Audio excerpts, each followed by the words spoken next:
I read a great book years ago called The Beautiful Tree by James Tooley. It's a fantastic read. It talks about how Tooley worked for, I think it was the UN, and he went into very poor countries in South America and Africa, and they tried to build like these pretty white schools and to basically bring education to the poorest people. As we in the West, we send all this money and we try to help all these people. And it turned out that a lot of these people and families didn't want our schools because there was no accountability. What they did was they paid a local person to teach their kids. If there was any problems or if the results were bad, they simply stopped paying the school, stopped paying the teacher. When there was a public school or a UN school, there was no accountability. The teachers were turning up drunk, they were abusing the kids, there was all sorts of chaos. But what I really learned from that, and what the book really helped me to see, was that us in the West are very judgmental of the rest of the world. We're convinced that we know the way.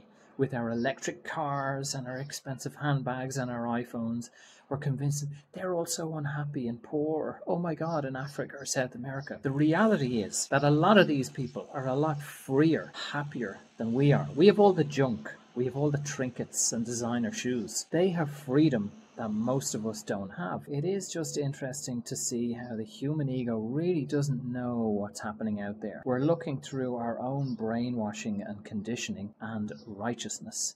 We're convinced that we know best, but maybe we don't.